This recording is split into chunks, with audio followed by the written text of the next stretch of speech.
تبارك الذي بيده الملك وهو على كل شيء قدير الذي خلق الموت والحياة ليبلوكم أيكم أحسن عملا وهو العزيز الغفور.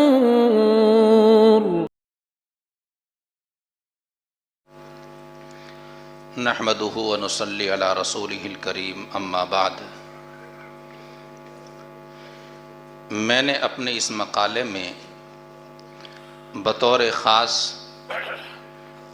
شرح حدیث میں علامہ کشمیری علیہ الرحمہ کا منہج، اصول اور خصوصیات پر توجہ دی ہے، اور 7 بنیادی نکات میں نے اس میں بیان کیے ہیں.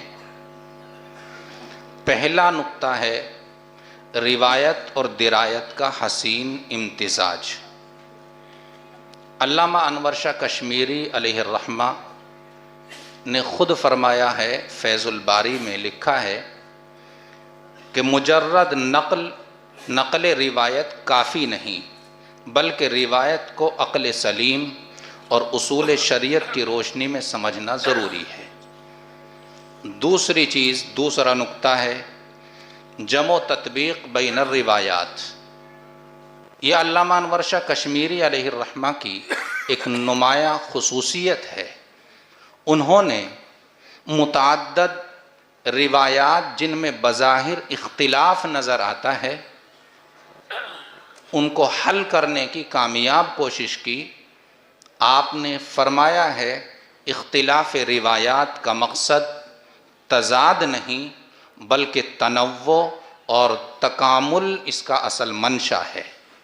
چنانچہ من مس ذکرہ فلیتوضأ انما ہوا بضعۃ منک وغیرہ احادیث کے درمیان تطبیق یہ ان کی واضح نمایاں حیثیت اجاگر کرتی ہیں. تیسرا نقطہ ہے فقہی گہرائی اور اجتہادی بصیرت.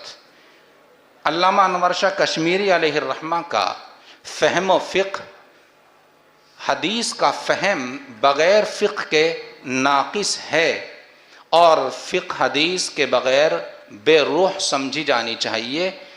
مثلا لا ضرر ولا ضرار اور الضرر یزال جیسی مثالیں اس کی نمایاں عکاسی کرتی ہیں. چوتھا نقطہ ہے علل و حکمت تشریح کا فہم. آپ کا کہنا تھا کہ شارح حدیث صرف معنی بیان نہیں کرتا بلکہ حکم کے پس منظر میں حکمت بھی سمجھاتا ہے. پانچواں نقطہ ہے نقد اسناد اور ترجیح کا متوازن اصول.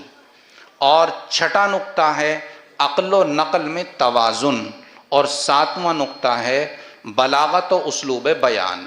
یہ 7 نکات ہیں جو علامہ انور شاہ کشمیری کی شروحات حدیث پر غور کرنے سے بہت اچھی طرح واضح ہوتے ہیں. اور یہ 7 نکات میں نے جو تحقیق کی ہے علامہ کشمیری کی تقریر انوار المحمود جو 12 جلدوں میں شائع ہوئی ہے، اس کو سامنے رکھ کر یہ 7 طرح کے مناہج میں نے مستنبط کیے ہیں اور اخذ کیے ہیں.